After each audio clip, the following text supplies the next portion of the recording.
हाम्रो च्यानललाई चाहिँ गमका गम सब्सक्राइब गरिदिनु होला। नमस्ते, सबैलाई स्वागत छ है हाम्रो मुकबाङ एसएल वर्ल्डमा है। हामीले पनि फेरि पनि है आफ्नै अर्ग्यानिक खानेकुराहरू लिएर उपस्थित भएको छु। तपाईँहरूले लास्टसम्म हेरेर मन पराएर लाइक सब्सक्राइब सेयर गरेर है भाइरल गरिदिनु हुन अनुरोध गर्दछु।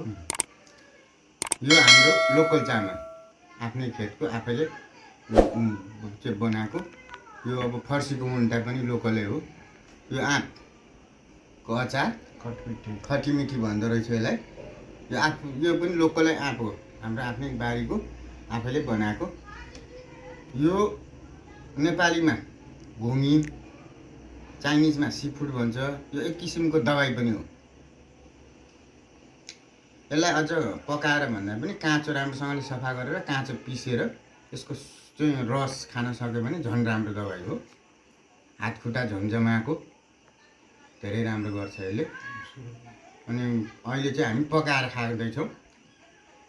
पकाएर खाँदा त झनै मिठो हुन्छ। अब यो चाहिँ सुरु गर्न लाग्दाखेरि लाग्दै एउटा कुरा, यो चाहिँ अर्ग्यानिक होइन, यो पारीबाट आएको प्याज हो। यसलाई चाहिँ सलादको रूपमा प्रयोग गरेको छु। हरियो खोर्सानी पनि सायद यो नेपालकै हो। यो नेपालकै हो। टमाटर मात्रै पारेको, यसको लागि त हामी व्याख्या नगरौँ। यो टमाटर र यो हरियो खोर्सानीको लागि चाहिँ व्याख्या गर्दाखेरि एकदम राम्रो हो। हरियो खोर्सानी खाँदा पनि एक किसिमको स्वास्थ्यको लागि राम्रै नै हो। अझ अर्ग्यानिक भएको भए गोलभेडा पनि काँचै खाँदा त झनै राम्रो। अब हामीलाई भान्सामा नहुने चिज यो दुईवटा तिनवटा चिज चाहिँ सबैको भान्सामा प्रयोग हुने चिज यो। अब हामी चाहिँ सुरु गर्छौँ। हजुरहरू लास्टसम्म हेरेर राम्रोसँगले हेरेर बुझेर हाम्रो च्यानललाई चाहिँ गमका गम सब्सक्राइब गरिदिनु होला। चाखौँ होइन आँपको अचार चाहिँ कस्तो गर्छ कि। आज बुहारीले, माइली बुहारीले, जेठी बुहारीले निकै, अनि बहिनीले पनि निकै दुःख गरेको। दामी रहेछ क्या। यो चाहिँ सोलमारी खानेले चाहिँ टक्क युज गर्ने हो नि त। अब आफू त खाइँदैन, खानेले चाहिँ युज गर्ने हो नि। धेरै राम्रो यो सोलमारी खानेलाई चाहिँ यो चाहिँ धेरै राम्रो। यस्तो राम्रो रहेछ है। प्याज त खान चाहिँ मन लाग्छ तर निमेर लाग्छ। मैले रोपेको थियो 10-12 किलो भयो थियो। बेचिदिएछ मेरो सालले।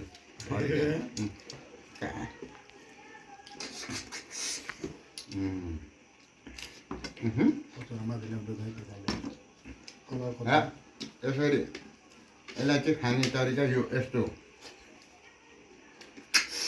यसरी चुस्दाखेरि आयो भने आयो, नआयो भने चाहिँ यहाँ हाम्रो अर्को पनि सिस्टम छ। औजार, यसलाई निकाल्ने औजार भनेको दाँत कोट्याउने। यसलाई के भन्छ, टुथपिक पनि भन्दो रहेछ। तर नेपाली शुद्ध नेपाली भाषामा चाहिँ दाँत कोट्याउने सिन्का। यसरी यसलाई हजुरहरूले दाँत कोट्या जस्तो गरी स्याट यसरी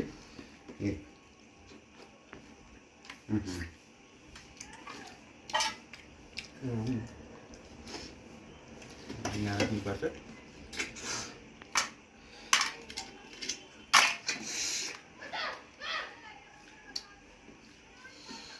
टेस्टी छ आज। टेस्टी त टेस्टी होइन। यो चिज चाहिँ यस्तो हो, यसले चाहिँ नआएर हामीले यसरी निकालेर खाइरहेछौँ है। अझै पनि छ यहाँ। यो टेस्टी हुनुको कारण चाहिँ प्योर शाकाहारीमा गनिन्छ। यो चिज चाहिँ शाकाहारीमा गनिन्छ नि। यता यो बोरा पारीको हो, त्यसलाई अर्ग्यानिक भन्नु मिल्दैन।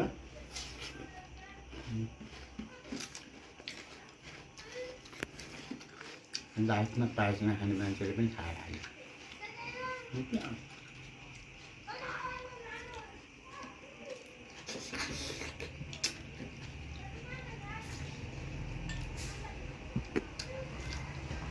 गोलभेडा त्यो नखाऊँ यो चिज।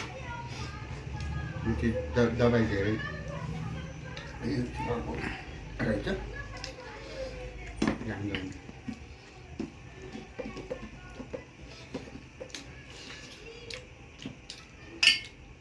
नेपालीमा घोगी, चाइनिजमा सीफुड।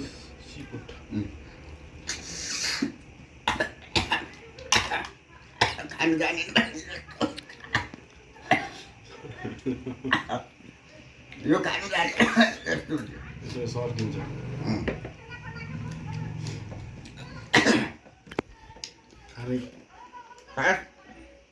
खानु जानेहरूले यसरी खान्छ। यो चाहिँ दनुवार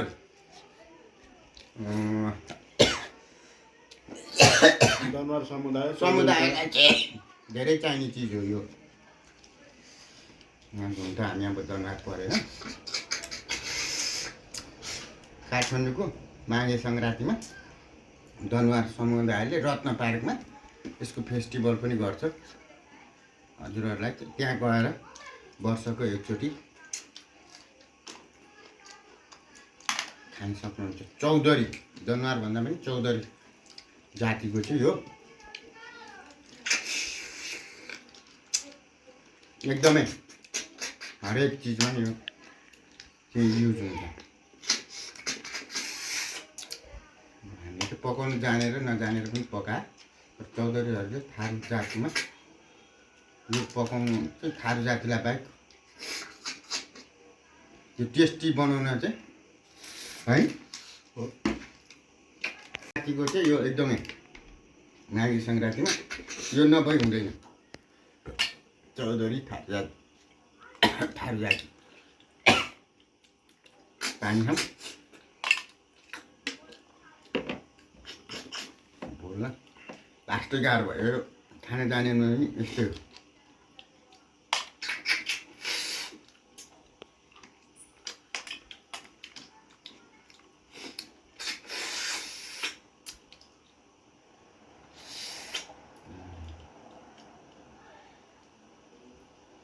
यसको पकाउने तरिका चाहिँ अब हजुरहरूलाई यो यतिकै पनि पकाउनु मिल्छ। ल्याउने किनेर ल्याएर टक्क एक रात चाहिँ यसलाई घरमा ल्याएर पानीमा राखेर मकैको पिठो हालेर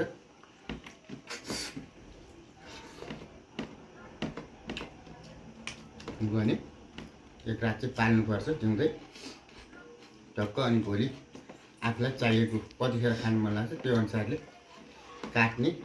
यसको यो हाम्रो यो काटिसकेको छ। यो यसमा एउटा शङ्ख, अब यो एउटा हुन्छ चुपचुप शङ्ख जस्तो, त्यो भात काट्ने हो हामीले। काटेर हजुरहरूले उसिनेर यसको मासु यसरी निकालेर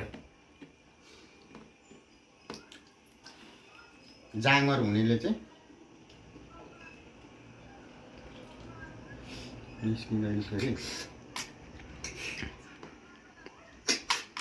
निकालेर देखौँ। अनि यसलाई यसरी सिन्काले उसिनेर यसरी निकालेर यसको मासु मात्र पनि छुट्टै पकाउनु मिल्छ। हामीले चाहिँ अब यसलाई राम्रैसँगले स्वादले लिउँ खाऊँ भनेर चाहिँ हामीले यसलाई यतिकै काटेर पकाएको हो। उसिनेर चाहिँ उसिनेर फेरि अनि पकाएको। पकाउँदाखेरि अरू मासुहरूलाई जस्तो मरमसला चाहिन्छ त्यस्तै हो। टेस्ट अनुसार आफूलाई कस्तो खानु मन लाग्छ त्यही हाल्ने हो।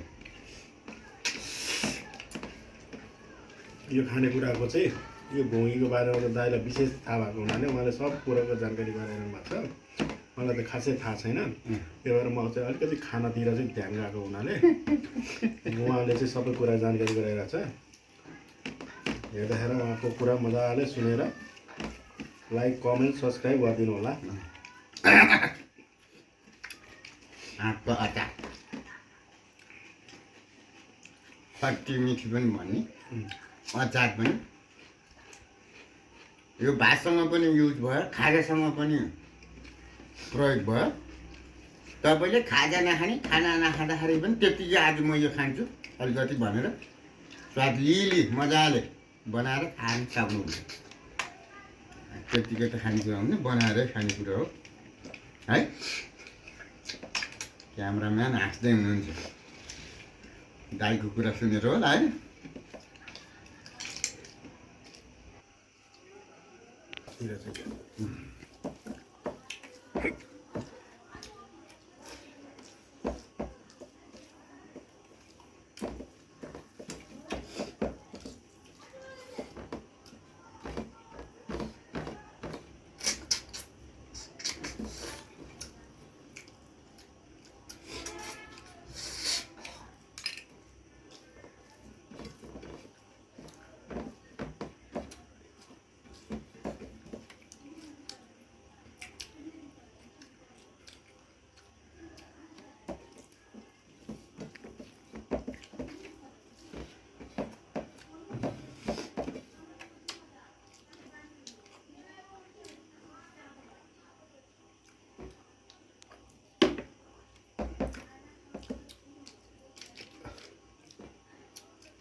चुस्ताखेरि नआउँदामा यसरी टक्क चुस्नुले चाहिँ इजी।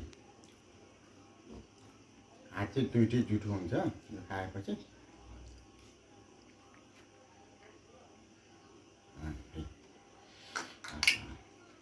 अझ योभन्दा ठुल्ठुलो भयो त झन्।